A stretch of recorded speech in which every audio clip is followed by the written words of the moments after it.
Watch The Atheist Experience live Sundays at 4:30 p.m. Central. Visit tiny.cc/YTAXP and call into the show at 512-991-9242 or connect to the show online at tiny.cc/callaxp. It's time to get sexy on Secular Sexuality.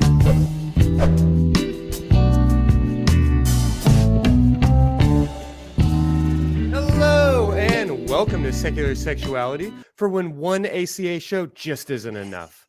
I'm Christy Powell. My co-host tonight is the sister wife of my dreams. Welcome back, Puck. Oh, I'm flattered. Thank you, Christy. And we are joined tonight by co-host of the Thank God I'm Atheist podcast. Welcome, Dan Beecher. Thank you. It's good to be here. All right. Well, tonight we're going to be cool and relax, get hip, and get on our tracks to talk about that crazy little thing called loving more than one person at a time. So give us a call with your stories at 512-991-9242 or tiny.cc/callsex, because the show is coming right now.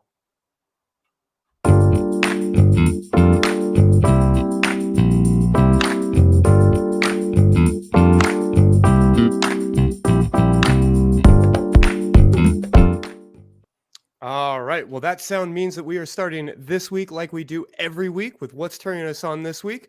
Puck, buddy, we've missed you. What's got you turned on right now? Well, let's start with the music. I mean, these songs we got are bops. I think we should get this on Spotify playlist or something. That's awesome. But you can just listen to your favorite episodes over and over and over, everybody. Just the first 2 minutes when we there we go. No, what's starting me on this week is erotic fiction. Erotic fiction can take you to places and scenarios that visual porn can't. There's no shortage of stories to read, and if you're particularly daring, there are even some podcasts of people who read erotic fiction out loud. Ooh. So if you've never dabbled in the world of erotic fiction before, this is where Rule 34, this is where it started, and this is where it really takes shape. So whether you want fan fiction or science fiction or straight up high fantasy, you're very likely to find whatever you're looking for. If you've never started, one great site to start is storiesonline.net. Remember the power of a good story and give a big thank you to a good storyteller for presenting it to you. Fair to say. We were talking about it a little bit before the show. I definitely cut my teeth and learned a lot of the things that we maybe talk about on this show as a teenager in my room on Literotica and on some of these different websites. And so I appreciate you bringing that to the forefront. Dan, thank you so much for being here. Tell us a little bit about what's got you turned on right now. See, I was too old to have websites when I was coming up as a teen. Fair so I didn't enough. get to read any of that stuff. So this is all new to me. It's undiscovered country. I'll tell you. Here's what's turning me on right now. People who wear masks when they're asked to. That is what's. I know it's not actually sexy. I know, I get it, but there is nothing. I've just been traveling a lot this last month, and I gotta say, all these people with their masks below their nose or whatever, I'm off noses. Noses are gross now. Everything I am super into people. I'm not into rules. I'm not a rules guy. I don't like rules. I flout rules frequently. But this whole pandemic thing, just if everybody would just wear their mask, it would be the sexiest thing in the world. Get vaccinated, sexy. Wearing your mask when you're asked to and not throwing a fuss and not showing the system by wearing it below your nose or by taking it off when you're not supposed to. Just doing it and keeping us all feeling comfortable and happy and safe. That is the sexiest thing I can imagine right now. Hey, I am absolutely with you. Good. We're all there. All right. Well, let's work to get Puck back on as we're figuring out some tech stuff. But I would like to make sure before we continue any further to remind people about the special event that we've got coming up this Sunday. Puck. Well, there you go. If this is the show to talk about performance issues, right? Yeah, right. Yes. But before we make this announcement, though, for those of you with weak constitutions, please cover your ears and eyes for the next 2 minutes. Okay, and for everybody who's left, the ACA is pleased to announce that we will be doing something extra special this Halloween. So you're not going to want to miss this first of its kind event, which will air shortly after the Atheist Experience on October 31st. So make sure you're sitting down and check out this preview of Sunday's event if you dare.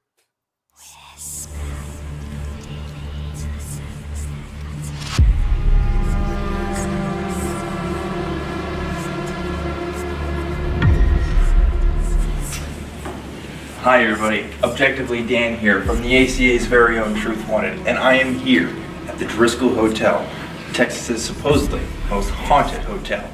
And we are going to be doing a very special live event on October 31st, Halloween night, where we are going to be live streaming in the hotel's allegedly most haunted room.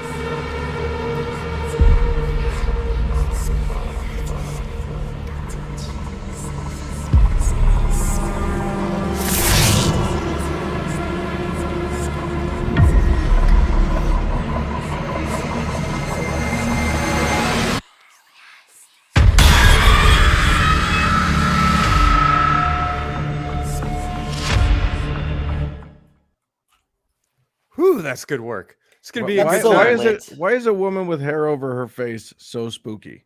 That is like I think that is because an some entire spooky generation of people saw The Ring when they Yeah. were like 15 years old and were scarred by it for life. Was that just me? Like, was I the only person Oh no, who that like held hands with a girl for the first time, like during the scary jump scares in that movie? I saw a video one time of somebody who they just set up a prank. It was some prank show. I don't know what it was. I don't think it was American, but it was all they did, literally the entirety of the prank, is that they put a little girl with long black hair and the hair pulled down in front of her face in the hallway of a hotel room or of a hotel. That was it. That was the whole prank. Yeah, that's enough. People came around the corner and fucking ran. It was amazing. Like screamed, ran. One person fell down. It was astounding. It's just a little girl. It was amazing. Look, little girls are scary, man. I'm actually can't defend that statement, but I feel it in my bones on a certain level. We all know it. We all know it. Well, Dan, tell us a little bit about your backstory, and as we're having these conversations around ethical non-monogamy, how that you've come to connect with that, or what your experience has been.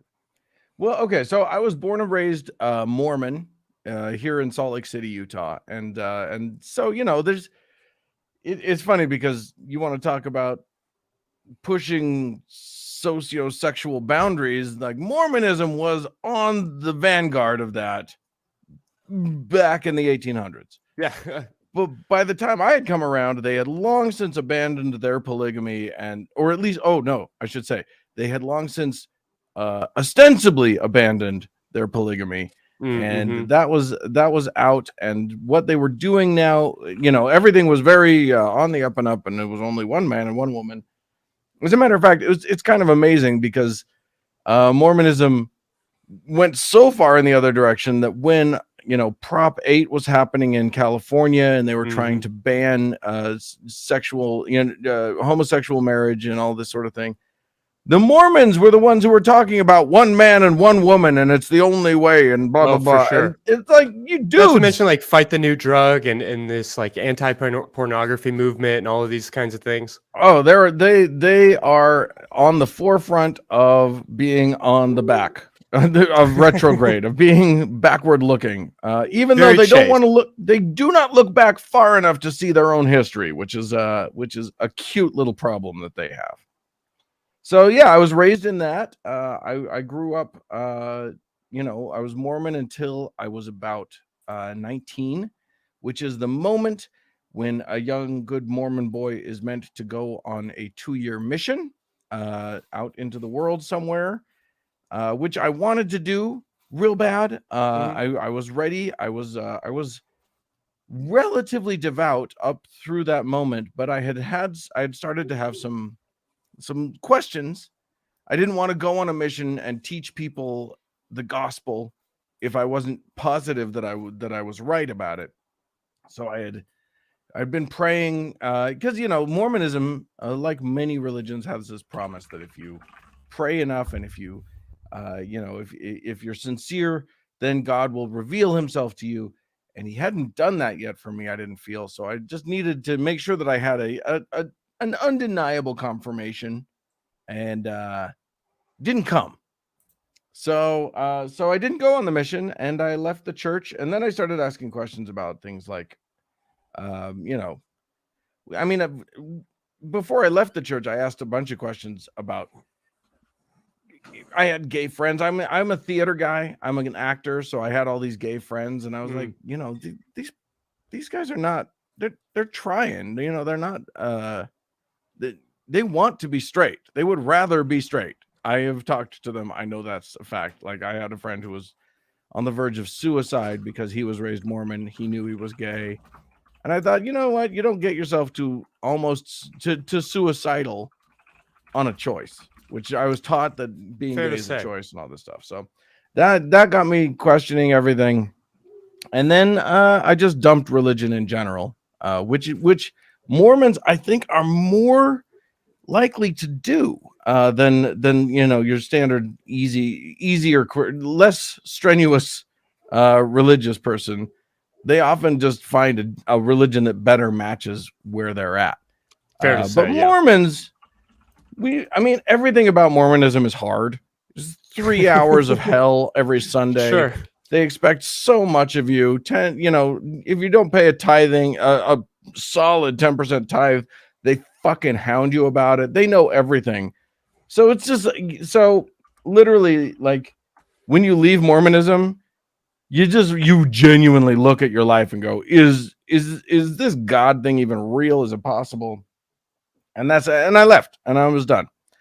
So then I was just out in the world trying to make my way as a burgeoning little atheist. Oof. And that was like 150 years ago. Fair enough. Well, and then how did you get introduced to ethical non-monogamy? You don't have to go into too much detail, but what does that look like in your life right now? No, okay. So the story is this. I am married. This is my second wife. Mhm. I divorced my first wife. We were monogamous, my first wife, and my second wife and I were also totally monogamous. And then we were going to go to Burning Man for the first time. We had never been, but a friend gave us tickets, and we thought, well, okay, we're definitely going to check it out. So monogamous, but maybe not entirely like vanilla and square. We had been to some parties where like things got like a little nakeder than normal. Maybe not than normal. I like it. We had a few experiences here and there, but here's the thing about Burning Man. I was doing research, and I was like trying to figure out like what should I expect. And one of the things that I read was I read a blog post that was like, just so you know, if you're going out as a couple, there's a lot of sexual energy out on the playa, so you should probably like know what your boundaries are. And I was like, oh, that's actually really smart. Let's know what our boundaries are. And I started a conversation with my wife. And if more couples had that conversation, I'm sorry to interrupt, but if more couples had that conversation before somebody crossed the boundary, I would be out of work as a couples therapist. 100%. I'm so glad, honestly, that I had this impetus to have the conversation, because I started, I was like, well, we were at that party once and we were naked and I kind of touched that girl's boob. And so I had done some stuff before. We had both done some stuff before we had the conversation. So like you say, probably a bad idea. And I was like, was that okay? And she was like, actually, yeah, that's fine. And I was like, okay. And she was like, well, what if I touch a guy and and I was like, I just sort of absorbed that question. And it was like, yeah, I guess it's probably fine. It's just fun touch.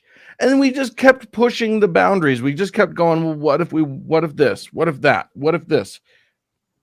And eventually we realized that, like, okay, well, here's the deal. If you come back to me at the end of all this and everybody's safe and nobody does anything that could get anybody a disease, go have fun. That was that's where we landed, at least for Burning Man. But it opened the conversation to something bigger, and neither of us did anything that Burning Man. and neither of us did anything for like well over a year. Neither of us was like, yeah, it was this weird.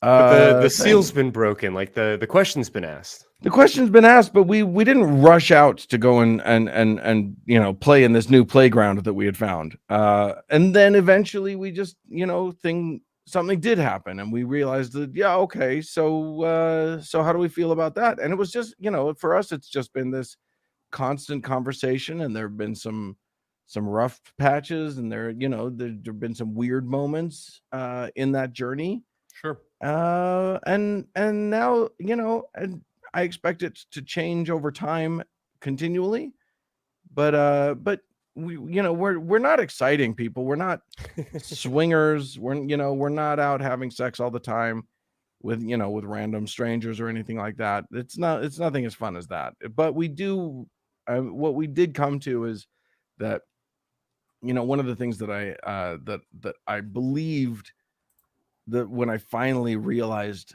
that I'm an atheist is, holy shit, I get one shot at this life. I've got one time to experience things, and I want to wring the juice out of it. I want to leave this life not regretting all the things that I didn't try.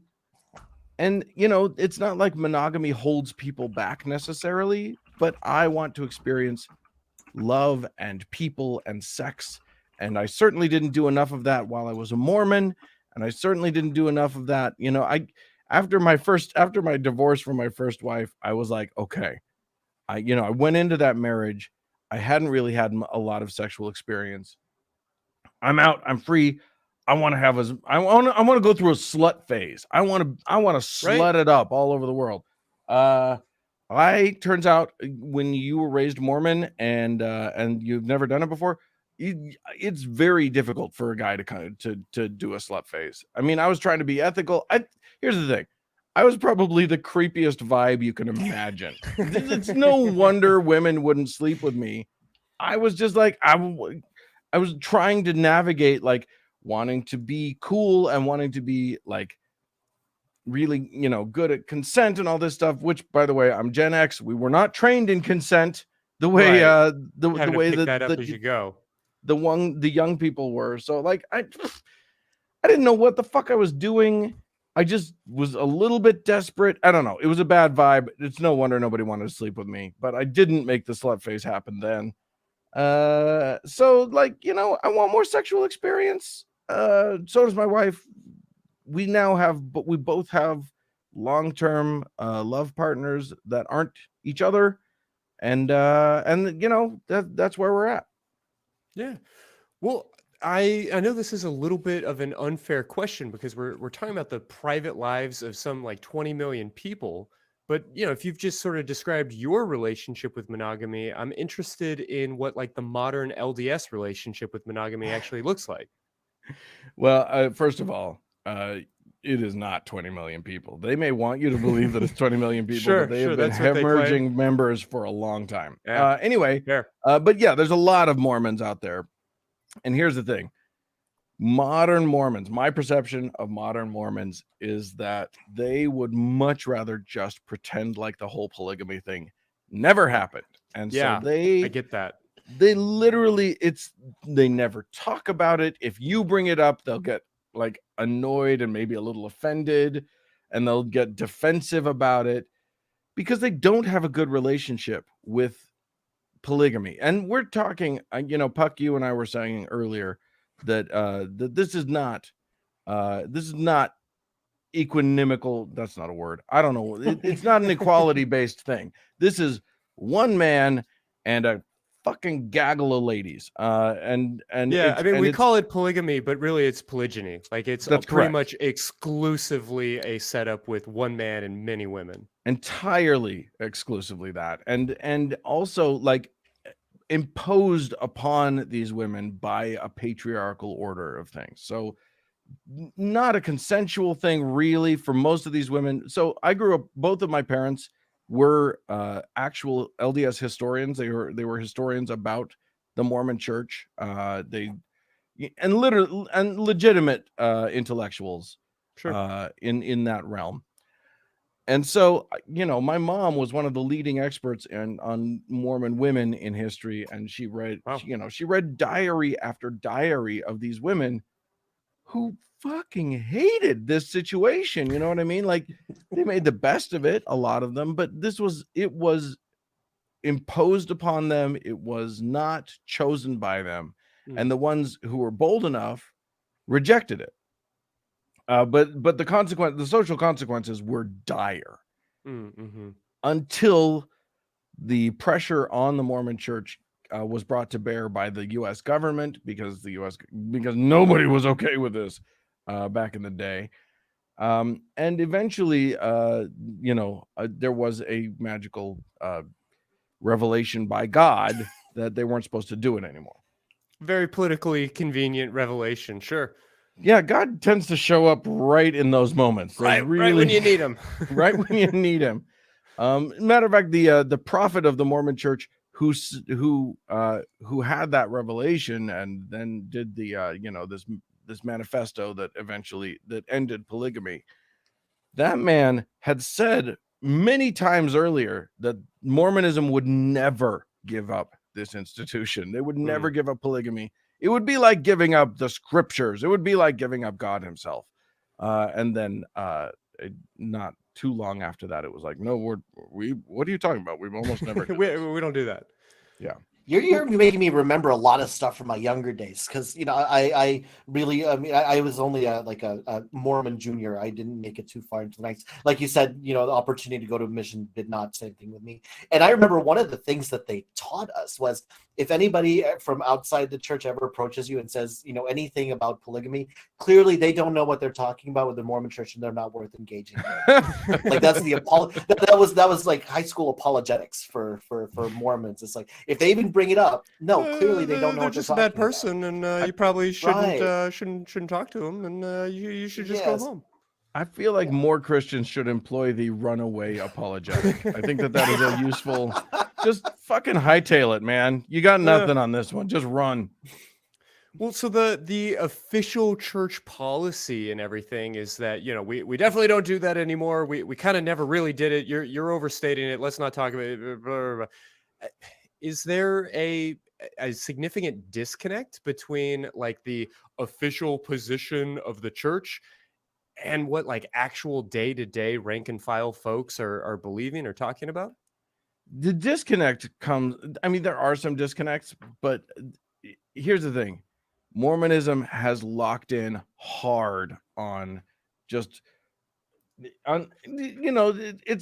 present in a lot of American Christianity. Big families, monogamy forever. And when I say forever, I mean they think it's forever. Yeah, eternal monogamy. Yeah, they believe. Well, okay. That's wrong, actually. Okay, I'm rewinding. It's a very complicated system on Earth. At least by their current rules, you are to be monogamous, one man, one woman. That's how God ordained marriage, and that's the right way. However, to this day, they still believe in polygamy in the afterlife. So, for instance, if a man, you got to make heaven sound better than earth, right? Well, apparently you only have to make it sound better than earth for men. Yes. Well, yeah, for people, right? Like, no, for men, not for women, because here's the deal. Kind of the same thing from a certain point of view. Right, exactly. So the idea is that if a man, like for instance, the current president and prophet of the Mormon Church, Russell M. Nelson, or Rusty as I like to call him, if he married a woman and she died, and then he marries another woman, he gets to keep both after he dies. So that's awesome for him. So how many people are just murdering wives now? Ask Chad Daybell about that. And I don't think he's not even going to talk about David Miscavige, but okay, I'm sorry. Right? Yeah. Okay. Yeah. Miscavige. He's not even a Mormon. He's the other weirdos. Right. But yeah, same thing.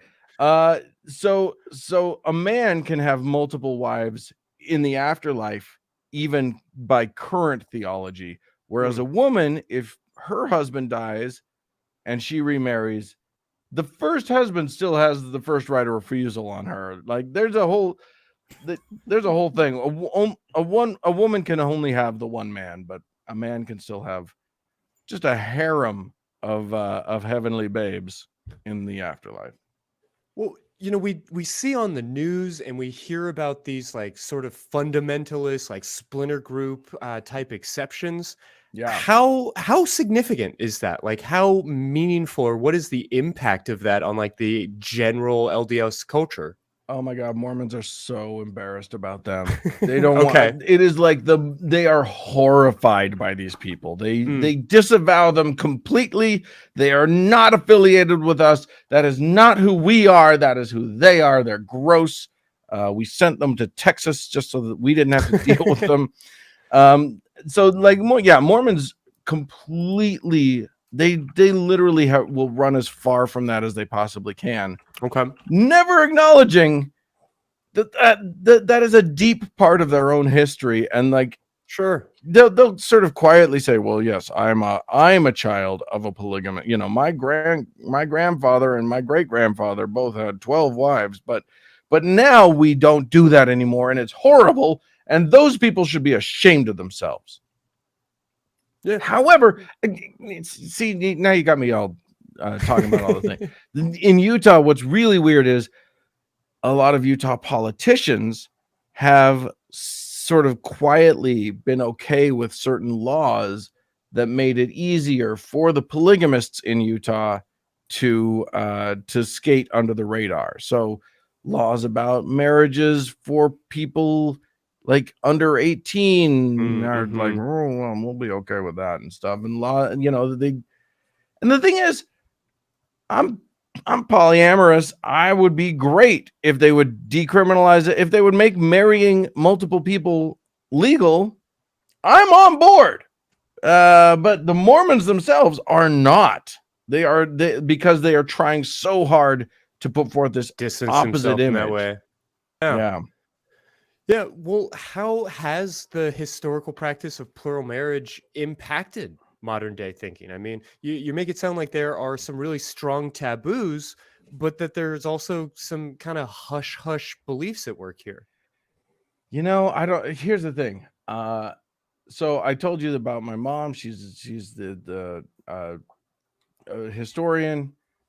So like she's horrified by anything other than monogamy. I'll be honest with you. I hope she doesn't Google my name anytime soon, because she wouldn't be okay with my current lifestyle. Sure. She's 86 years old now, so she's of a different generation. I think that's pretty telling that she's very liberal. She's incredibly liberal, but she's a second wave feminist, and we're into a different wave. And you know what I mean? Like she sees it in a different way than I do. And I think that Mormonism in general, even liberal Mormonism is very, is not great about looking at this. And so I think really the way that Utah as a state has decided to look at the concept is literally just blinders. We're not even going to talk about it. We're not going to think about it. We're just going to put our fingers in our ears and never hear about it again. It's just like you said, they run. You know what I mean? Yeah. Like, Puck, you were taught specifically, get out of there. No, I definitely wanted to weigh in on this one because there's a lot of people who resist the idea of polyamory today, and one of the reasons they bring up is because, and you pointed this out, Dan, that we could hardly call 1800s polygamy from the Mormons. We could hardly call that consensual, right? That was right. They were very much thrown into that, and there are a lot of people who still associate polygamy with. There's no possible way that all the women in that group are genuinely consenting to sharing or having a sister wife or anything like that, even though it is absolutely possible. And then there's still the idea that this is what people think of when they think of polyamory, is one man, many women, instead of thinking about the many different kind of polycules that exist. Yeah. Yeah. And it's telling also that, you know, I mean, Utah politicians, like you were saying, this is how different modern day ethical non-monogamy is compared to what polygamy was like back then, because they're not encouraging this kind of new lifestyle and new ways that people are thinking about relationships and about polycules. It's I lost my train of thought on there, but just knowing how different that is, but how much people still assume that it is like what happened in the 1800s. Well, and that's really the conversation that I was looking to have when Dan and I were preparing for this episode, because I know for myself, like being on dating apps as a polyamorous person and having people mention polygamy and kind of conflate those two was incredibly frustrating. And I think, Puck, you did a great job of sort of putting into words why that felt so irksome at the time, because I honestly struggled a little bit with like, well, why is that specific word so problematic? And it's because of the associations with Mormonism and these different things. So we'll definitely talk a little bit more about modern day polyamory here in just a moment. But I guess I wanted to highlight also that as a couples therapist, I don't want to be indelicate, but I have been approached by a like kind of shocking to me number of still practicing Mormons who know that I specialize in polyamory and who want some support in approaching that kind of thing, but that are not willing or able to be polyamorous in this sort of like open, ethical, non-monogamy type of way. There is like much more of a, is there a way possible for us to like cut a hole in the fence for us to sneak through? But we don't want to dismantle that fence. We don't want to do anything to like change this system. And I'm curious with y'all's time in that community, if either of you have kind of heard those conversations or been part of those sorts of things. I love that you have that access to that little window into Mormonism. Here's the thing, there's a history in Mormonism of trying to get around the deep fundamentalism and the orthodoxy that Mormonism demands of you. Sure. And finding loopholes is huge in Mormonism. We don't need to talk about like soaking and these Let's different not bring that up. practices. Oh my God. It is so great. I just barely recently learned about the new thing that they're doing, which is soaking, but you know, soaking is where he goes into her, but like they don't move so that God can't see. It's not actual sex because nobody is thrusting, apparently. That's right. So the new thing is jump humping, which is a soak, but you get your friend to jump on the bed while you're doing it so that they're the ones doing the motion. So as not to offend God. This is like entry level threesomes, it sounds like. Yeah. Oh my God. Right? Yeah, absolutely. Well, I mean, just to say, Daryl Ray, the founder of this show, has talked before about how like it would be immoral for him to look at pornography.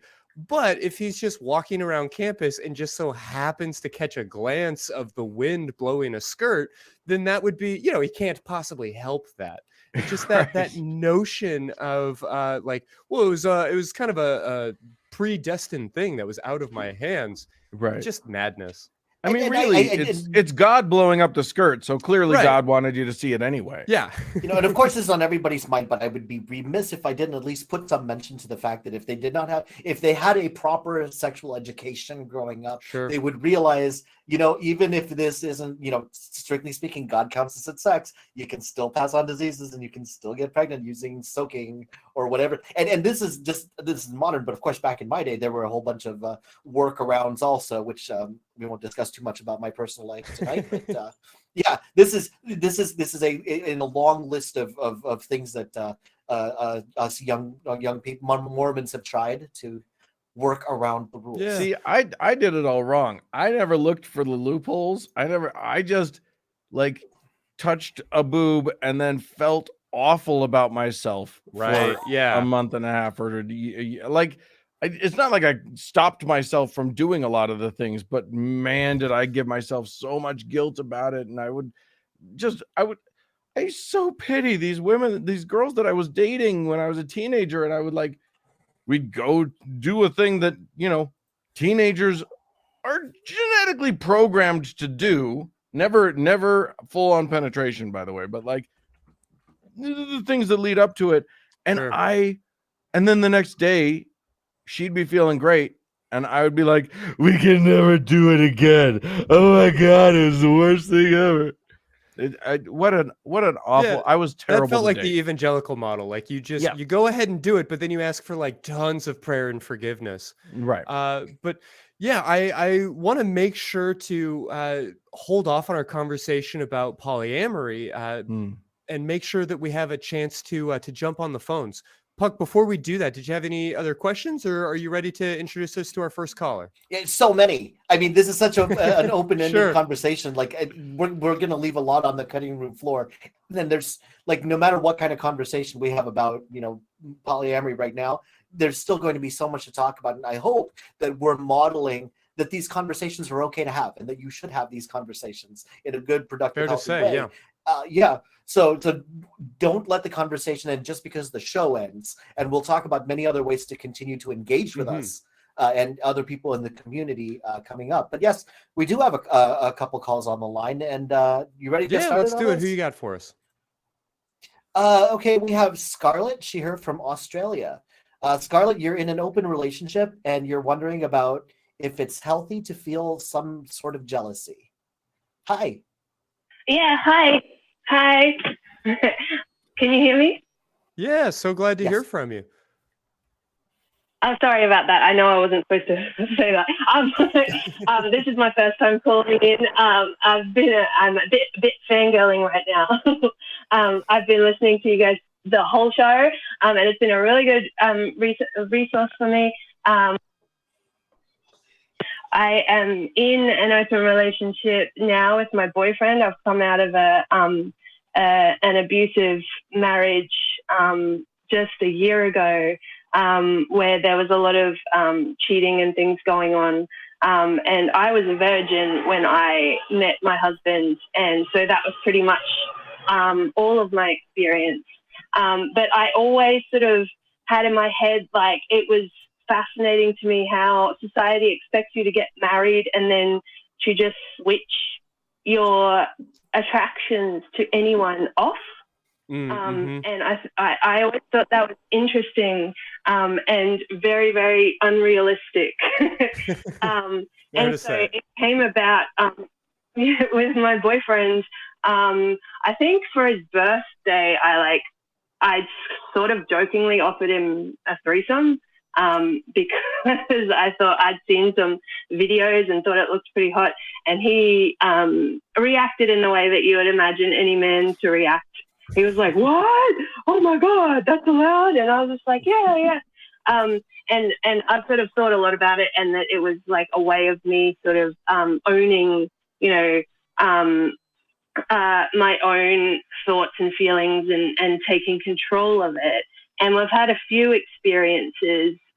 We've had another girl, we've had another guy, and not all of them have been pleasant, and have had a lot of emotions that I've had to work through.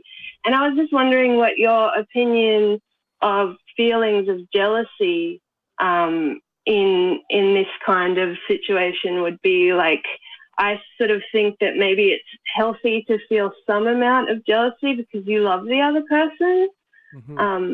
I just wanted to hear what you thought about that. Sure.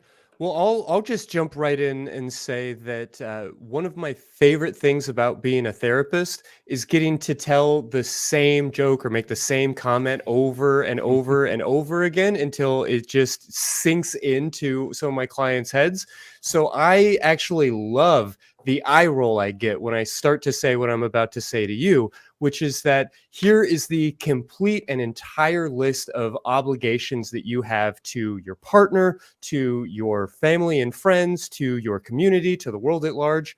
You are completely responsible to all of those people for your actions. And that's it. That's the entire end of the list. Your fears, your fantasies, your dreams, your thoughts, your feelings, your emotions, all of those things are totally yours. Now, if you're experiencing an incredible amount of suffering because of your jealousy, you might want to check in on that. You might want to ask some questions about whether or not this is a good fit for you. And certainly there are some ways to perhaps like manage or work out that jealousy and to cope or to maybe change even some of those feelings. But ultimately, I really want to make it clear that you don't need to apologize for your feelings. If you are acting out or being aggressive or rude or hurtful or violent or whatever else because of those emotions, then yeah, you may need to make some amends. But I really hope that you walk away from this conversation with, if nothing else, with at very least the idea that you have permission to think and feel however you're feeling. But with that, what other sorts of tips or advice would you two poly guys mention here? The thing that I have found, I think jealousy is probably inevitable. Even in a monogamous relationship, it's probably inevitable to feel, eventually you're going to feel those feelings. What I have discovered is that for me, jealousy is always just a fear wearing a green coat. It's always, I always have, there's always a fear underlying it. And I've found it very useful for me to dig down and figure out what it is that I'm afraid of when I'm feeling that jealousy. And then if I can get to that, usually I can figure out whether or not that fear is founded, or I can have a conversation with my partner about that fear, or, but usually if I can get to the underlying fear that the jealousy comes up from, a fear of being left out, or a fear that she's not going to come back, or a fear, whatever these fears are, if I can get to the jealousy is almost never for me its own thing. It's almost always something else dressed up as jealousy. So if I can get to the underlying thing, I usually do a lot better. Find a better strategy for meeting those needs. Yeah. Okay, so we brought up a while ago how just because you are now in a relationship or even a committed marriage, it doesn't mean that other people stop being any more attractive, right? You don't just turn that off like a switch. And jealousy, I see as also being one of those switches, that just because you have now decided to have an open relationship, it doesn't go away just like that. And you shouldn't expect it to, because these are feelings that you've probably had with other partners, and it's something that's perfectly normal and natural to experience. Now, what got me out of it, and again, your mileage may vary, is it is a lot of fun watching your partner having a lot of fun, even if you're not the one who's giving the fun. So that sense of compersion, and that Giving sense the of fun. I want my partner to be happy, regardless of whether or not I am involved in that happiness. Now, that's, again, your mileage may vary. This is what does it for me. But yeah, I mean, it's going to be different for everybody. And like Christy said, if it's starting to get problematic, that's when we need to start addressing and having different conversations and figuring out what's the root of this and what we can do about it. So how does all of that strike you, Scarlett?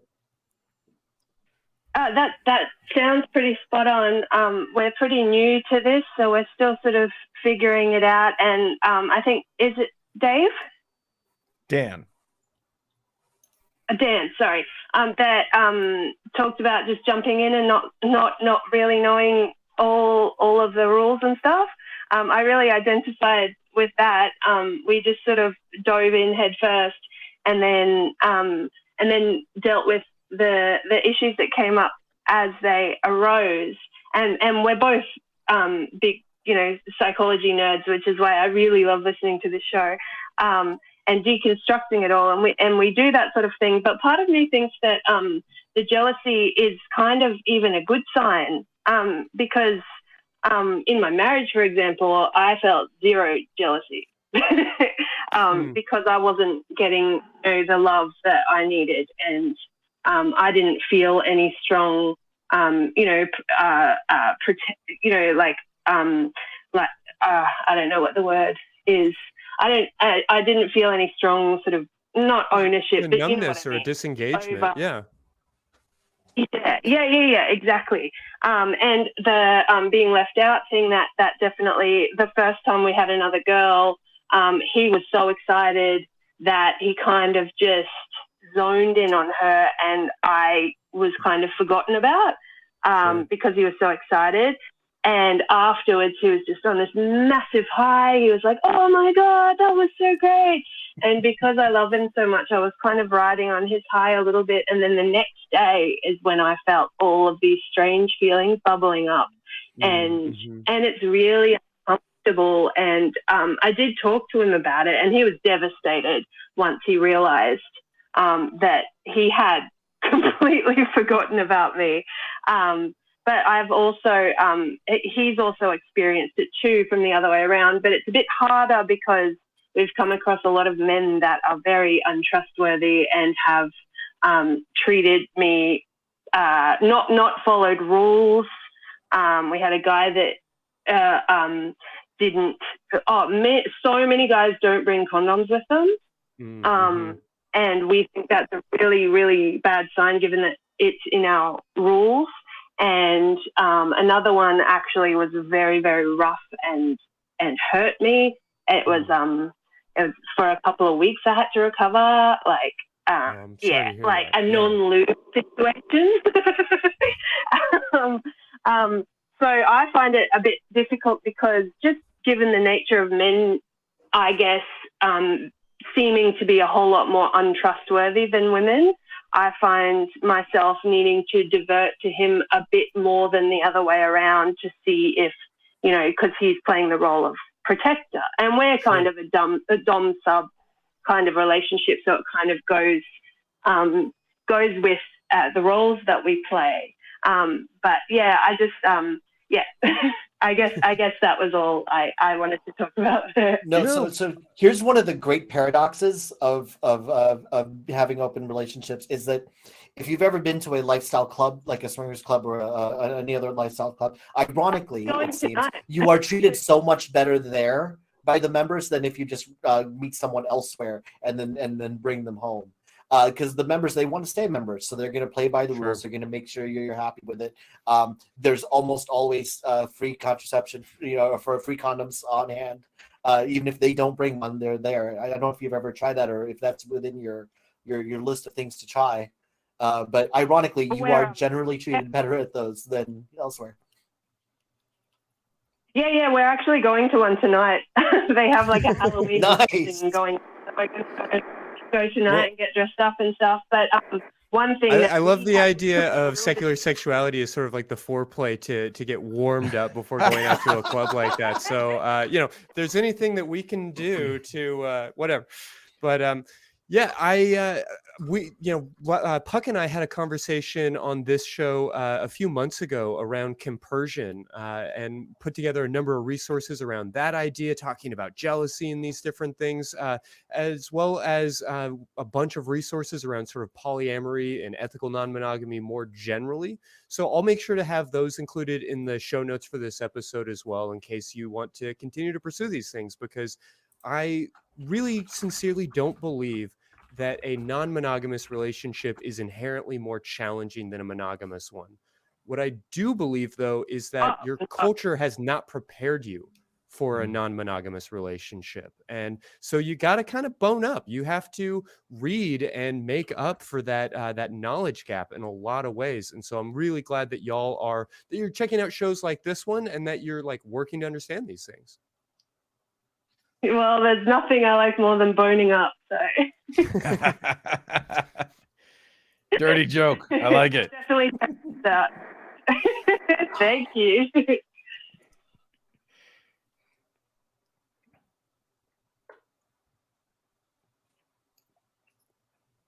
All right. Well, you have a great night. And Puck, do you have another call you'd like to pull out? Yeah, we can do another call. Here we go. Let's. This is Hornet from Germany. Forgive me, I'm not familiar with how to use its pronouns. So could you take a moment to educate me on that? You want to talk about internalized shame for sex drive? Yes. First of all, about my pronouns. They are just used like you would, for example, address an animal. But I'm not an animal. It's just how I use them personally because I feel most comfortable with those. Of course, thank you. Used to go by they, them, but I don't anymore. Okay. Fair enough. Yeah, we appreciate it. What's on your mind tonight? All right. I have never called into the show before, so forgive me if I'm a bit nervous. I have very severe anxiety, but I'm trying to work on that. What I'm calling in for is I have been struggling for years with internalized guilt and shame for not only my sexuality, but generally my sexual drive. And even though on an objective level, I know I don't have to feel ashamed of that. I worry that I'm somehow dirty or I don't know, shameful for example, masturbating. It makes me feel extremely bad and dirtied, and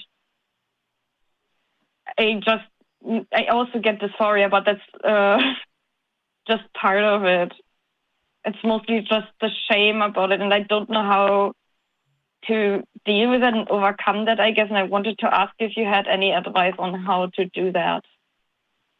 Yeah, well, I am so glad that you gave us a call. Honestly, I think that the question that you're asking is why this show exists.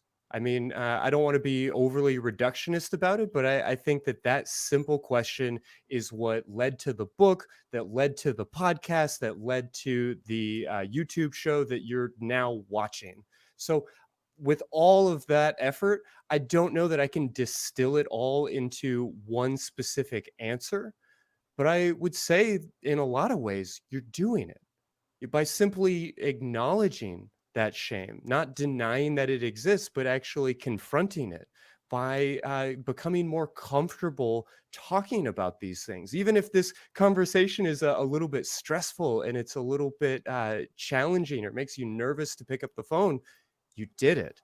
You know, when I first started to sort of deconstruct my faith and to explore my sexuality, I was incredibly uncomfortable listening to shows like Secular Sexuality. And it was honestly listening to so many of those podcasts that helped me to let go of a lot of that shame. And it was what made me so passionate about being a part of this project. So it's all to say that it's okay that you still experience a lot of those emotions, and there's no magical fix for any of it.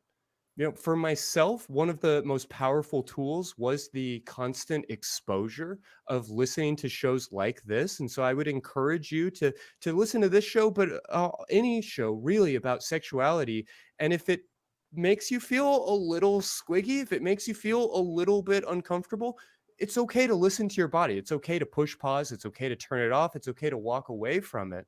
But just know that the more you normalize those experiences, the more that shame is going to start to drip away. On top of that, working with a therapist in order to deconstruct some of these things, exploring your own sexuality, I might recommend books like Sexual Intelligence by Marty Klein, or Come As We Are by Emily Nagoski. The audiobook of Come As You Are is just a fantastic way to become a little bit more comfortable with your sexuality and to let go some of that shame. But also know that this is a lifelong journey, and that no one is judging you by the results. It's okay to feel a little bit of shame. It's not what we want for you. It's not a comfortable experience. But I also want you to know that it's not a sign that you're doing a bad job. It's just a sign that this is a very hard thing, and it's okay to struggle with it from time to time. What would the two of y'all add to any of that? Oh, we're supposed to follow you after that? Yeah, I know. That amazing thing that you just said. This is like the fundamental question of this show. Yeah. No. I will say this: no one in the universe knows more about sex, shame surrounding sex, and especially masturbation, than a Mormon boy. So I'm with you. I feel your pain. I get it. And I will say that, like, I think going off of what Christy said, there's something very real about just looking it in the face. And for me, what it was, a lot of it was just having to push through the shame, knowing, at least intellectually, that the shame was wrong. that the shame was incorrect, and that my feelings were fine, regardless of how like, you know, the masturbating was totally okay, even though everything in my body said that I should feel awful about it, because I had been trained since I was 0 that I should feel awful about all of my sexual feelings until I'm married. And then, so, you know, we talked in the last conversation about flipping a switch. Like, that's an amazing thing that you're supposed to be able to do, which is like, you know, sex is bad until it's good, and then it's fine, but just with that person. But the more I thought about it, the more I refused to give in to that stupid upbringing, and the more I confronted it, and, you know, in my mind assaulted it, called it stupid. Like, this is, of course it's stupid to think that you can't masturbate. Of course it is. I know that, but I had to keep confronting it. And, you know, doing the things doesn't hurt either. Like,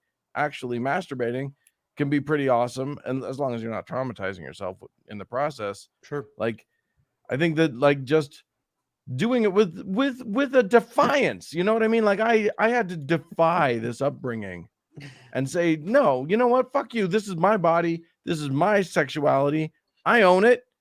You can't tell me what to do, Mormon church, or, you know, insert whoever it is in your life that told you how you were supposed to sex. Yeah, I'm not, luckily I'm not in the boat that I have been raised religiously. My mom was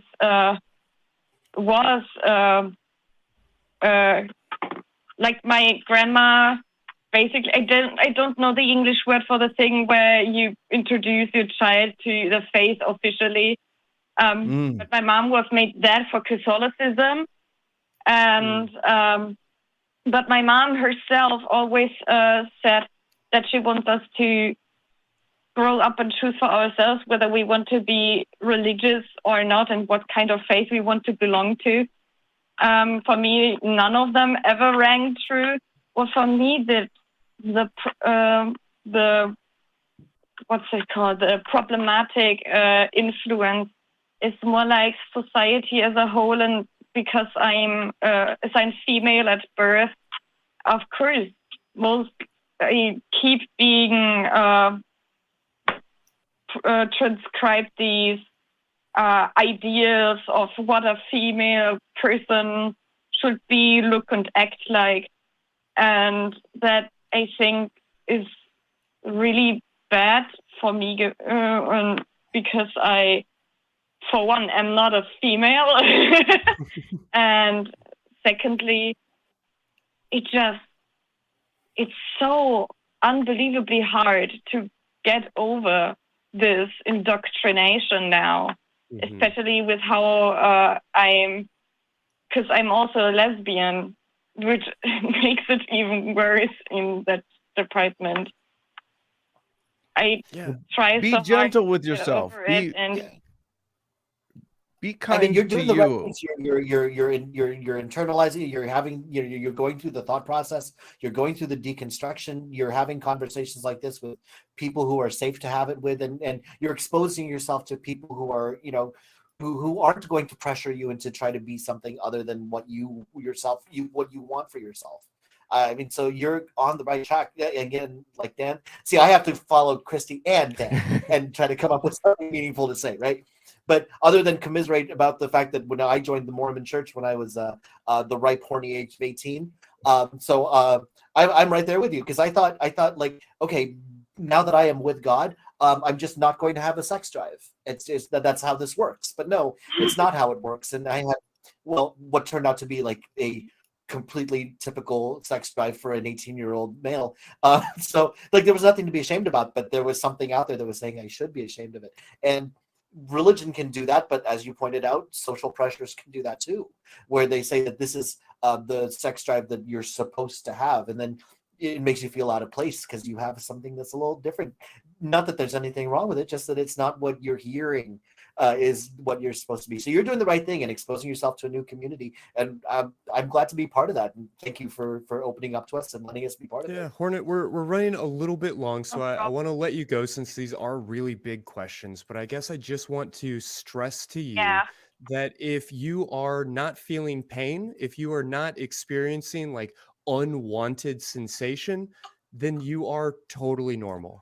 That all of our sexualities are really just the same basic structures in slightly different order. We're all made out of the same stuff, and that your sexuality, as strange or weird or confusing as it may seem from time to time, is perfectly normal, perfectly beautiful, and perfectly okay. So I really am excited for you to connect with that and to continue to explore these things. And I really appreciate you reaching out to us.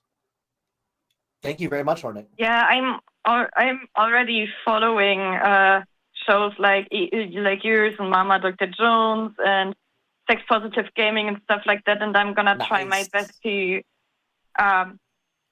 take what you said to heart. Thank you for taking my call. Thank you very much. Have a good night. Oh, that was a good round of calls. That was awesome. Yeah, for sure. and right on topic too. So thank you very much for giving us a call on that. Yeah, well, let's use this opportunity before we jump back into the interview to take a look at what's going on around the rest of the ACA.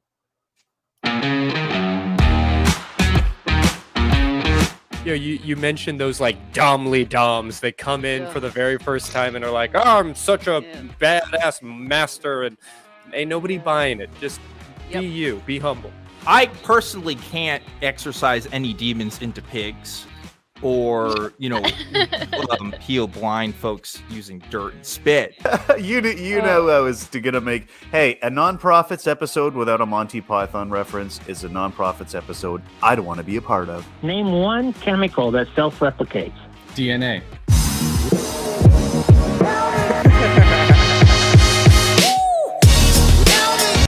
Thank you. I really appreciate your advice and the fact that I got to speak to someone that's, I think, one of the most influential people in the atheist community. Well, I don't know if I can go that far with Dave, but he's pretty cool.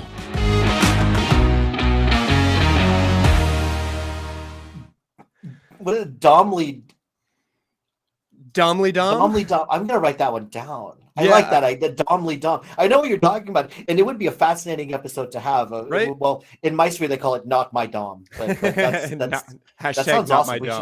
We should have a How to Dom episode one day. Yeah, I'm actually going to mention Alice Little as where I got that line. She is a great guest, and if anybody didn't catch the episode we did with her about Domly Domness, worth checking out. But in the meantime, let's talk a little bit about ethical non-monogamy and how it differs from what we've been discussing here. Dan, what were some of the things that you had to unlearn to get into your own journey in polyamory? Everything, like basically all of the things. Everything that I was taught about how relationships are supposed to work, all of the sort of the Disney fantasies about happily ever after and stuff. I had to deconstruct all of it, and it sort of started and happened when I divorced after my divorce from my first wife, because that marriage, I loved her. The love was there, but there were various issues and whatever. And when it was over, it was an opportunity for me to look at how I want to relate to people, specifically to romantic and sexual partners, and who I want to be with them. And there was a whole bunch of things that I was doing that I didn't choose for myself, that I didn't even know were choices to be made, that I had to sort of reconsider. And I went to therapy, and the therapy was very, very helpful for me. And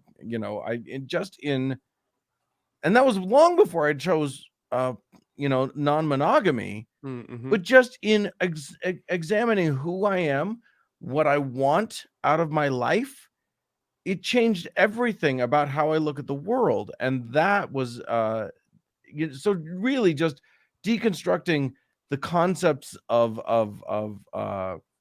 why I'm interacting with people, and honestly just looking at it, and actually for the first time being purposeful in my journey was the biggest deal of all.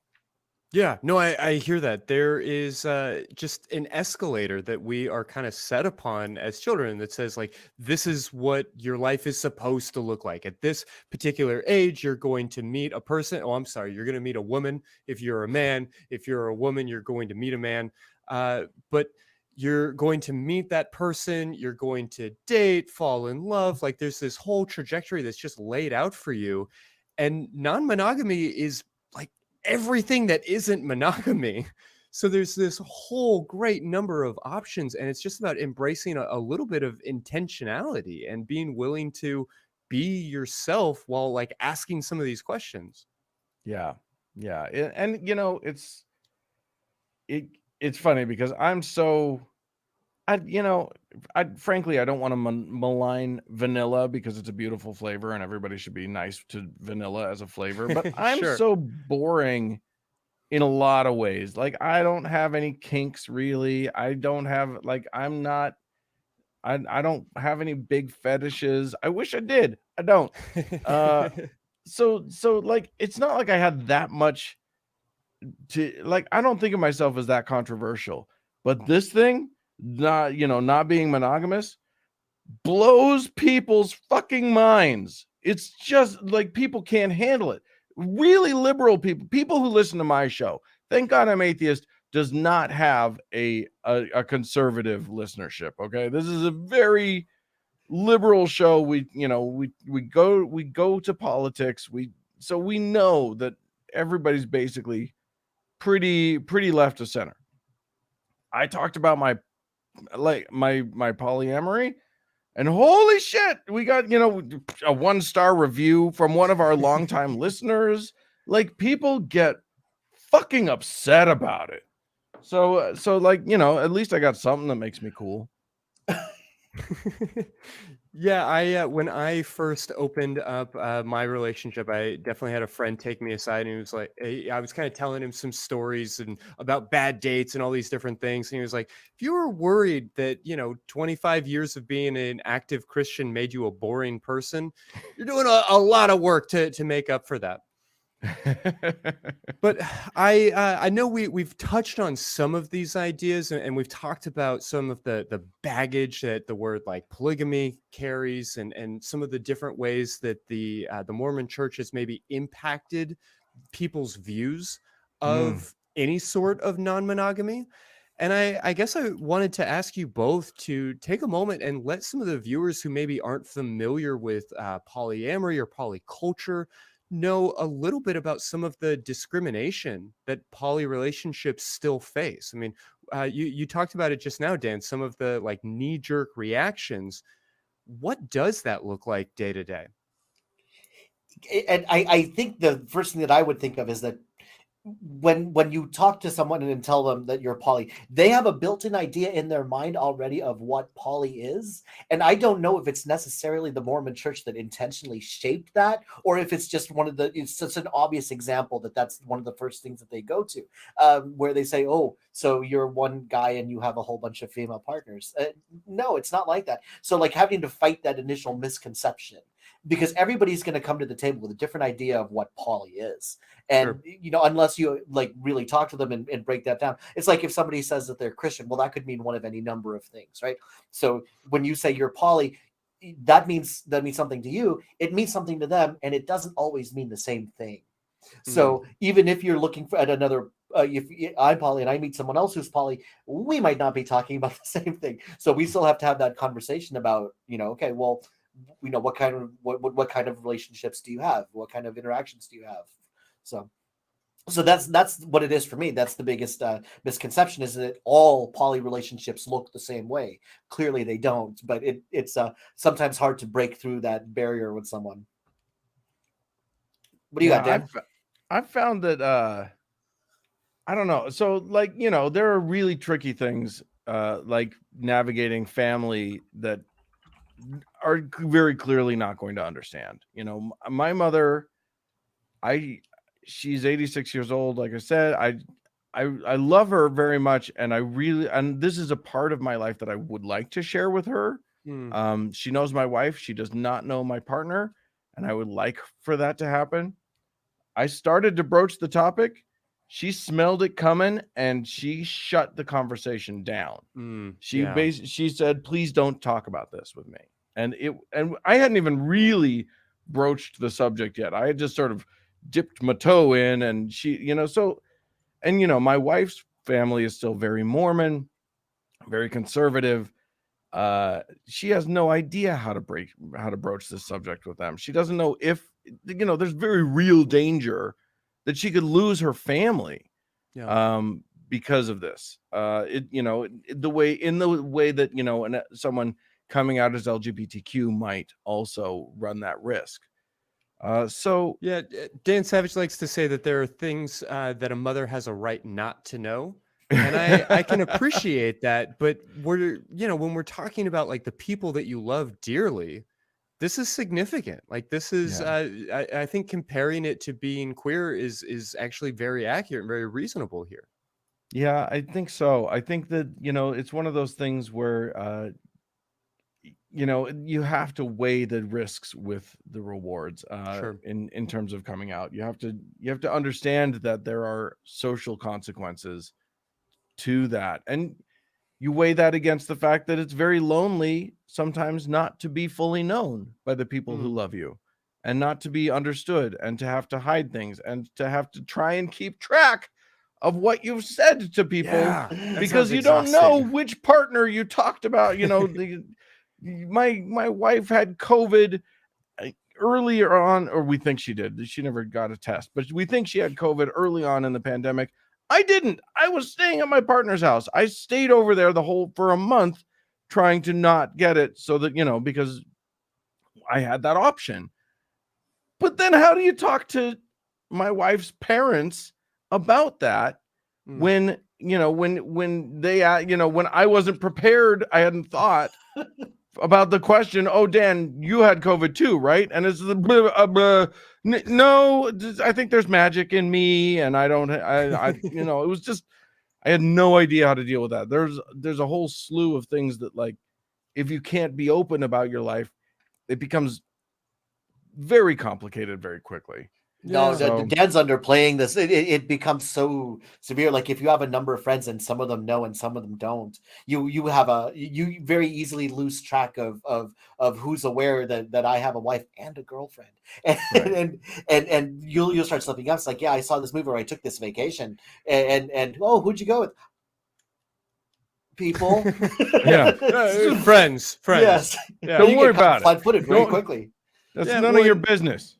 Well, and Dan mentioned earlier marriage equality considerations. I mean, it's worth pointing out that 3 people who have been in a committed relationship for 50 years can't get a mortgage together, or in some cases, like in the city where I went to college, they wouldn't even be able to rent a home together, let alone to buy a home together. And it's just madness in so many different ways. But I guess before, we've got some phone calls stacking up, and I want to make sure to get to as many of them as we possibly can. Before we do that, I just wanted to ask quickly if there were any sorts of misconceptions around ethical non-monogamy that you want to make sure to highlight for the audience tonight. My biggest one is that unlike the polygamous relationships back in the day, consent is absolutely paramount in polyculture today. And there's you know, you go into any poly group and they're going to absolutely talk about being open with your partner and being open about the new people you're approaching. It's not the same kind of poly back in the day where it was like, it's not, wow, what's the best way to say this? It's not condoning cheating. It's actually having meaningful relationships with the people around you, with knowing that that you already have relationships with people around you. So the consent is the big thing for me. It's just hammering in the point that in modern poly circles, everyone knows, and everyone, it has to be okay with something. So Yeah. Fair to say. Yeah. You know, it's interesting. You say that oh, I lost my train of thought. See, this is why you can't be on a show when you have ADHD. This is crazy. What am I even doing? Anyway, sorry. I jumped the track there. But yeah, in terms of misconceptions, I think it is vital to understand that like everybody in the group in the relationship is on board and has chosen it for themselves willingly and enthusiastically, and if you don't have that, you still have a problem. So yeah, I mean, this can't be like the polygamy of old. It just can't. That's ugly and gross, and I would never want to participate in an institution that was patriarchal in nature and that's supported that had that sort of toxicity from its get-go. Be a slut, but be an ethical slut. Be an ethical slut. Yeah, I couldn't make it happen, but some of you can. Janet Hardy, Dosey Easton, read The Ethical Slut. It's a great book. Puck, let's try and fit in as many calls as we can before we have to wrap up tonight. Who do you want to start with? These are some tough questions, but we're going to see what we can do. Let us start with Torin, him from Washington. It says on the notes that ex-wife who started with polyamory, you're now divorced, and she brings that up to the kids. Wow, this sounds like a tough situation. Can you fill us in a little more? Okay, so nerves hit me.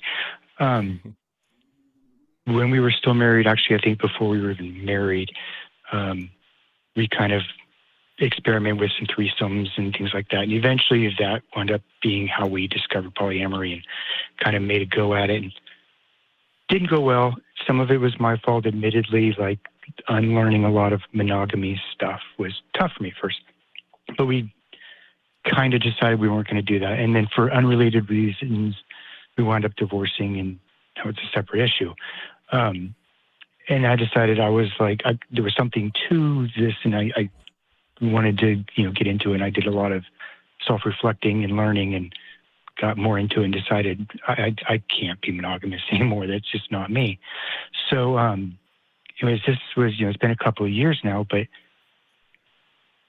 she, like in our divorce, she tried to use that against me.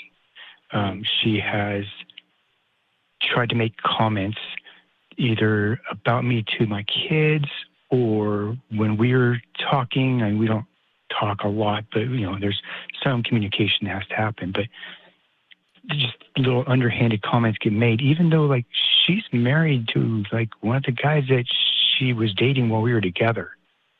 And I don't want to like call that out to the kids because sure, I don't know. I'm not going to stoop to that level, but also with the exception of like our oldest, they're really not at the age that, I don't hide it, but I don't be like, hey kids, I'm polyamorous, and all those people that some of them are my partners. I don't do that. But I don't know how to deal with this.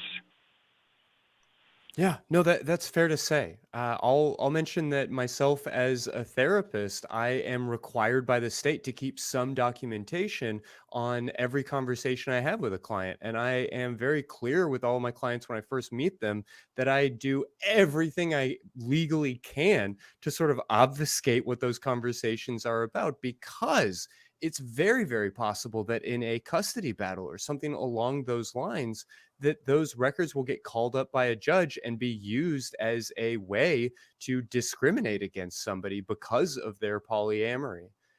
I cannot stress to the audience enough who may not be aware of these issues that there is still a lot of institutional and cultural bigotry towards folks who are not monogamous. As far as how to deal with that, all I can really say is that I'm so sorry to hear that this is such a stressful situation. It might be valuable to have some of those conversations and to go from a place of trying to kind of cover up or trying to, put a nice veneer on things to actually engage and address this head on with your children. But I know that may not be appropriate. Can you tell me a little bit about why that feels like such an uncomfortable or inappropriate idea? I don't know. My oldest is 16. She now lives with me, and I have two partners that come over here, and they know, she knows them, and I think she understands it, but I don't know. Well, I'm going to trust your instincts as a parent, and I'm not going to come in as a stranger on the internet and say that you need to sit your daughter down and give her the straight truth. I'm just not going to say that. But I might challenge you to maybe consider that question a little bit and to wonder if it might be appropriate, if it might be possible in a age-specific way to address some of these issues and to move some of these topics out of the shadows. Is there anything that the two of y'all might add to that? My first thought is that, they're getting a narrative from somewhere. So they're already Sure. hearing something about it. So, the best way for you to get your point and your ideas and your story across is to control at least your part of what they're hearing. Obviously, there's some understanding that something is going on if your ex-wife is able to use this. How much the kids know is, obviously I have no idea. But I do remember an old joke about how a couple of parents who were poly were going to want to talk to their kids about and talk to their, like you said, 16-year-old and said, we wanted to talk to you about poly relationships. And the 16-year-old said, well, okay, guys, what do you want to know? So it's surprising how much knowledge and just from being socialized some kids have. And again, like Christy said, you know them better than we do, and we trust that you're going to make the best decisions considering your circumstances. That there's no way we're going to know the whole story, but you do. And we trust that you're going to make the right decision considering the people involved. So basically, maybe consider having a conversation with the kids at their age level, appropriateness, and kind of take the wind from our sails, so to speak. I think there could be some real value in that. I wish I had better resources to offer here. I would definitely say if you are not actively connected to the polyamorous community, whatever that looks like in your area, that there could be some real value in getting some support around these topics, and to even if it's just on Facebook or something along those lines, to join some different groups and to get some of that kind of comfort and some of that insight. Outside of that, maybe the best resource that I can recommend to you is the book, The Polyamorous Next Door by Dr. Eli Sheff, that does a really great job of sort of demystifying what life looks like inside of a polyamorous home. And that may just be an opportunity for you to see some different models and some different ways that other families have approached these topics. And I hope that all of that gives you at least some language to have some of these conversations, because I know it can be tricky. And I'll just say again, I don't think that this is a conversation that is like naturally or innately difficult. But I will say that our culture does such a terrible job of preparing us for it. And no doubt your daughter has picked up a lot of really damaging messages around monogamy and these different things. I mean, I'm polyamorous myself, and my 13-year-old, as he does every week, asked me what tonight's episode was about. And he was like, so like cheating? And I was like, no, cheating is when you're lying and sneaking around. This is not that. And he was open to the idea, but it was very clearly challenging for him. And I want to acknowledge that this conversation may be challenging for you, and any support that you can find, whether from your atheist community by joining us in the Facebook fan group, or on the atheist community of Discord, or any of these sorts of resources, getting on Facebook and getting connected to other polyamorous people, or in person reaching out to your poly community, I think it's going to be incredibly valuable. Can I just jump in on one thing? Torin, I heard you say that having the conversation with the kids would be to take the wind out of her sails, out of your wife's sails. I wouldn't think of it that way. This is me personally.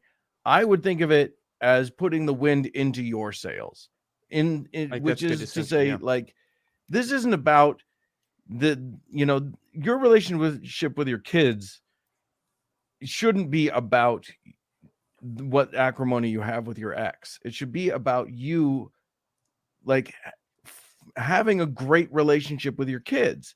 And part of that could be, and again, we're all very cautious about telling you what to do, but part of that could be sharing with them this part of yourself and allowing them to see you wholly as a valid person who has a different way of doing relationship than maybe their mom does. But maybe that's something that they will want to participate in too, and seeing you as a model might be useful to them.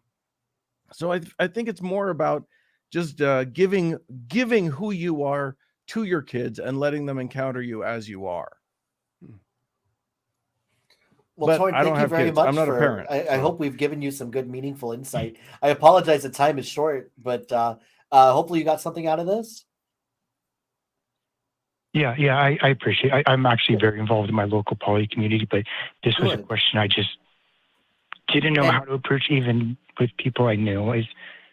And this topic was perfect, and I don't usually wind up catching you guys live, so I wanted to call in. But go ahead and yeah, deal with my people. Thank you guys so much. Seriously, Thank you very much. really great. And coming up before the show, we're going to give you a couple of other ways to engage with the community in case you haven't found out about those already. So even if you don't catch us on a live call, there are ways to engage with us. Like I lurk the Facebook groups and the Discord quite a bit. So there's going to be ways to keep talking even if you don't catch us live. We don't have a lot of time, but we have 2 calls. So we're going to try to lightning round this and let's see if let's see what we got. Let's talk to Mike. Is he him from Oregon? Wants to talk about masturbation and the possible negative reviews of using that as a coping mechanism. How are you doing today? Oh boy, well, I'm doing great now that I'm talking to some amazing, beautiful people. And me. I finally, again, I've interacted with, I'll keep the preamble short, Christy and Puck. I've interacted with you on Facebook, but yeah, just thank you so much for taking the time. I don't know if my question is going to be well on topic. In fact, I'm positive it's not, but I just wanted to just throw that out there, see if there's any advice on going through extreme. Again, I don't know if I heard this from. It may have even been this show, and it may have even been in the last couple weeks. I can't remember where I heard it, or where it was like something to the effect of, don't let masturbation be a thing that becomes toxic.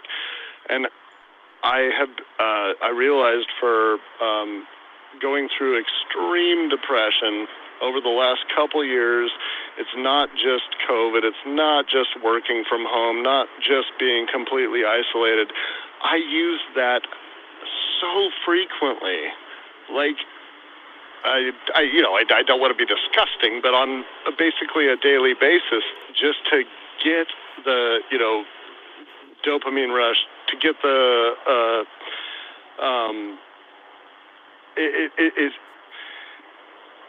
is that something that could become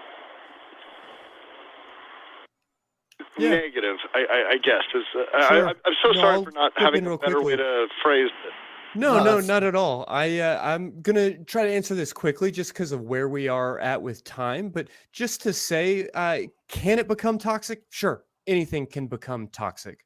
I did a video not too long ago comparing pornography use to golf. Because, yeah, you can ruin your relationship and spend a whole bunch of money and cause a bunch of problems by being sort of mindlessly addicted to playing golf. I don't think that you need to worry. I remember that specific episode. I remember that.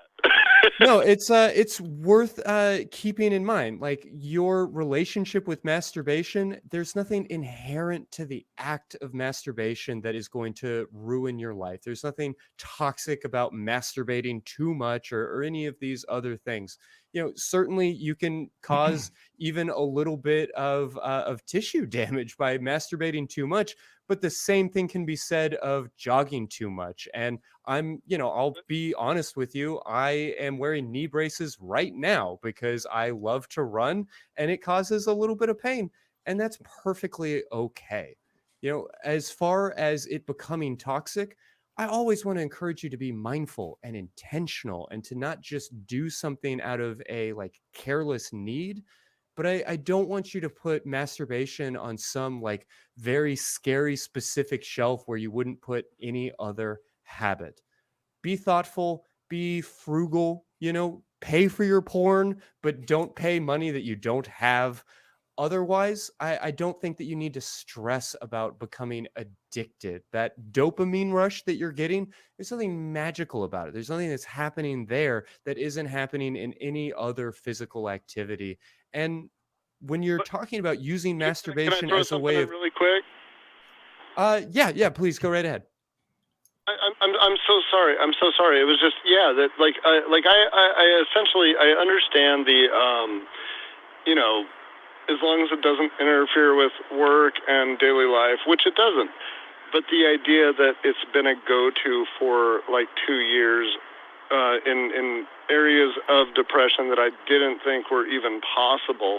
Like I used to think, how does anybody get that depressed? How does anybody have... And so using that in that state of mind where it's like at the end of that, the little euphoric bit that I get out of it,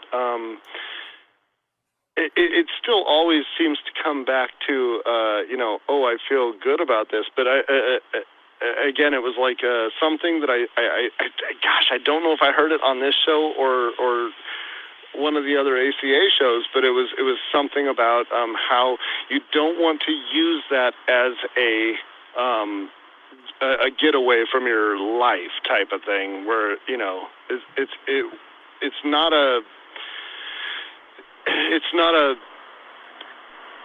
detracting from my income or having a roof over my head or having food in the fridge. Sure. But at the same time, that was really just the last thing I was going to say. Depressing things that are happening. Oh, I'm sorry. What's that? Yeah. Well, really, that was just the last part that I was going to say is that can you use masturbation as a tool to, quote, treat your depression? Yeah, you can try, and it might even help a little bit, but that's not the tool that's going to actually get that job done.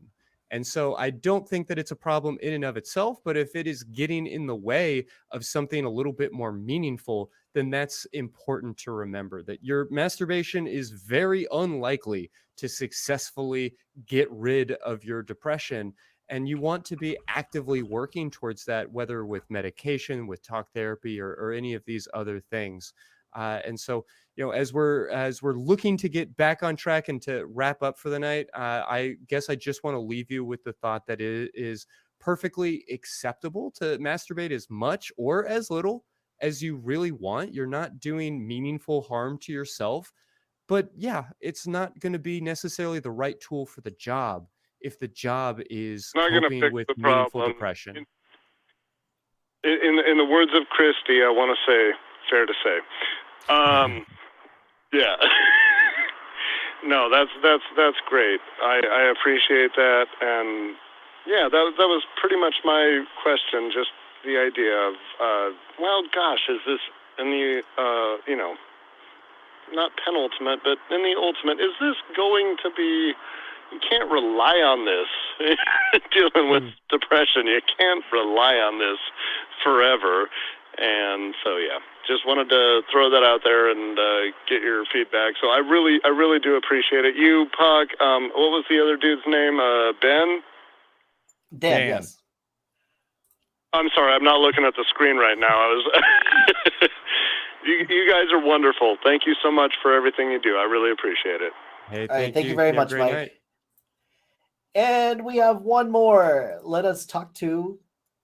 This is Allison, they, them from Canada. How are you doing? All right, Allison, you are on the clock. We are in the bonus time lightning round. So forgive us if we're a little bit brief, but what's on your mind? No worries. First of all, I guess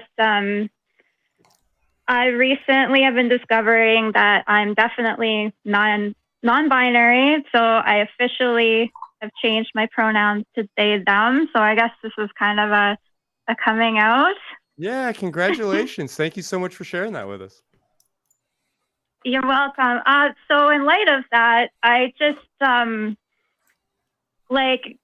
being non-binary and being in the dating scene or the poly scene, I'm just like not sure how to approach people or get conversations started, or trying to figure out like if they would be sexually attracted to me, or like I'm attracted to both men and women and trans and like everything. I'm attracted to everything. It doesn't matter. So, but that's me though, and not a lot of people are that way. So I guess like any advice on how to improve?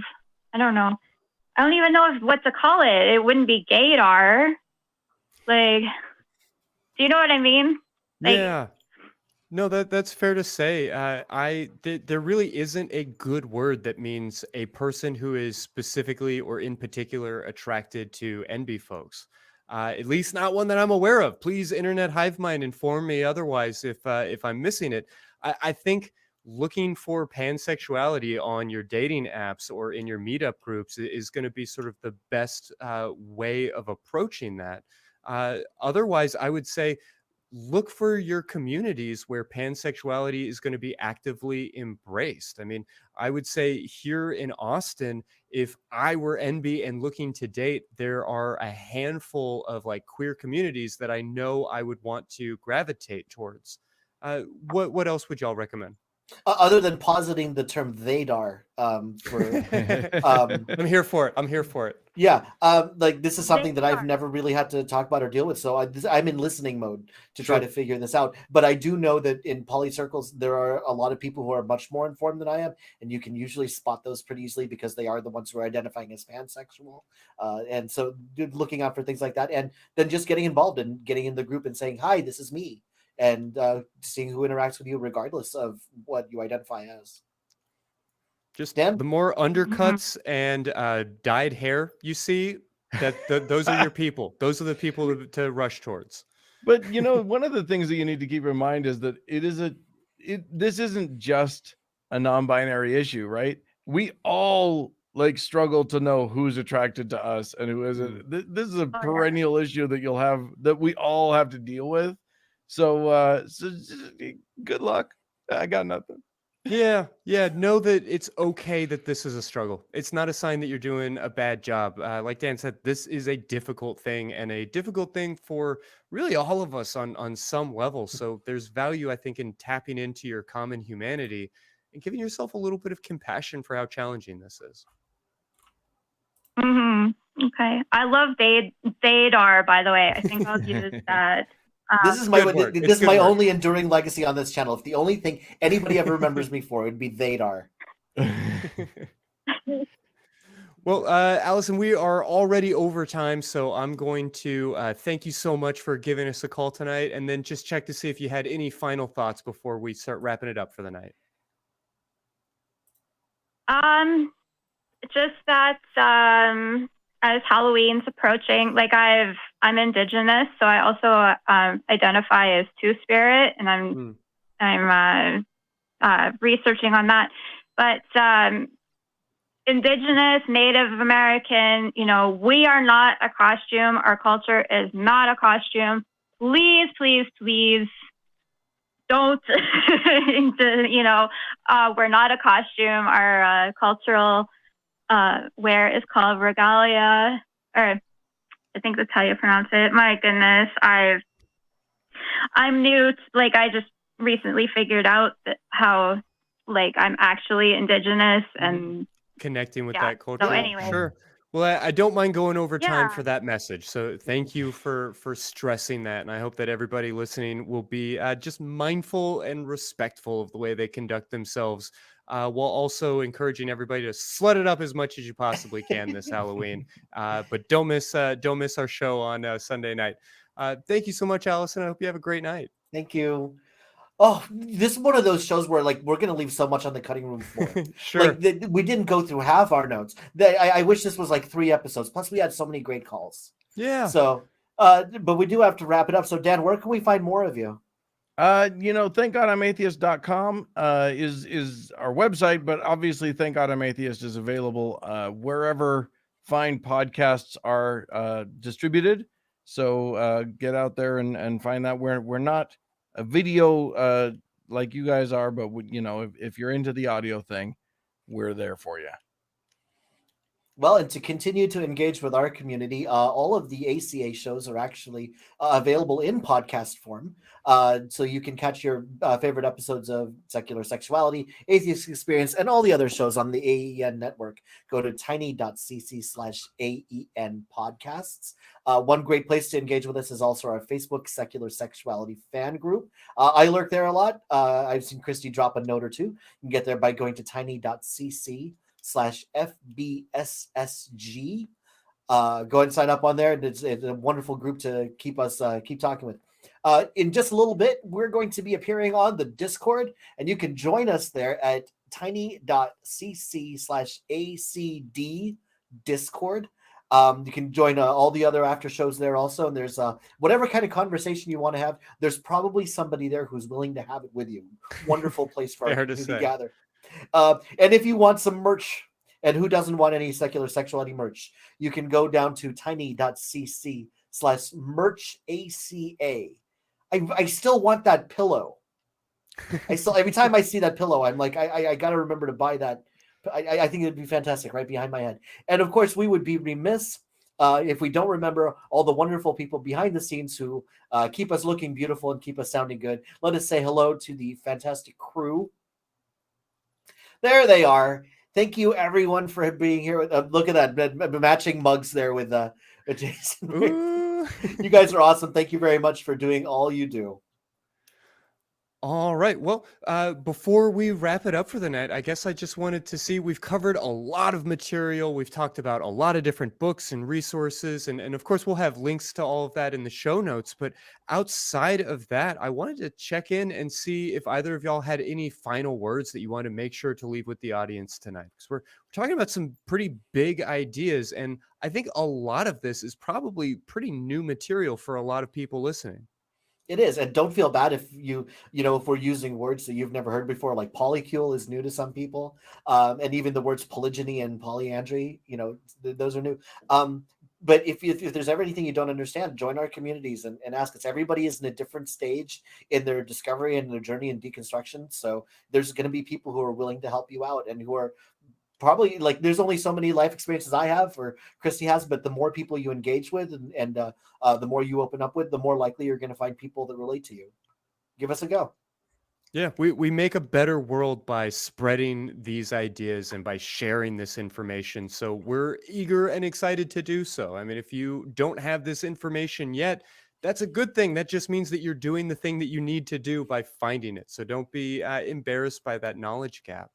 What about you, Dan? Anything else you'd like to add tonight?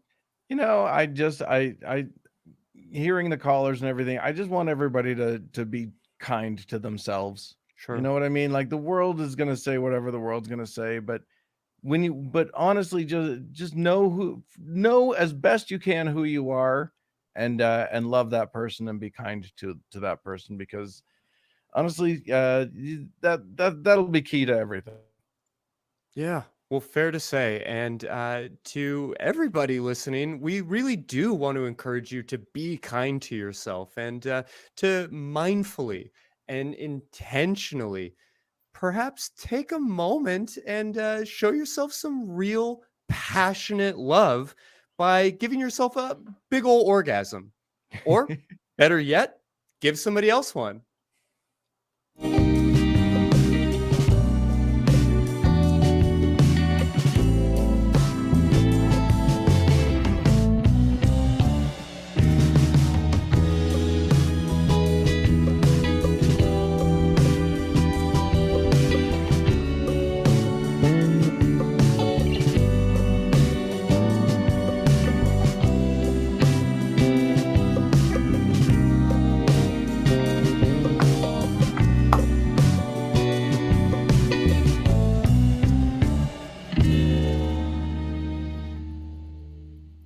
Watch The Atheist Experience live Sundays at 4:30 p.m. Central. Visit tiny.cc/YTAXP and call into the show at 512-991-9242 or connect to the show online at tiny.cc/callaxp.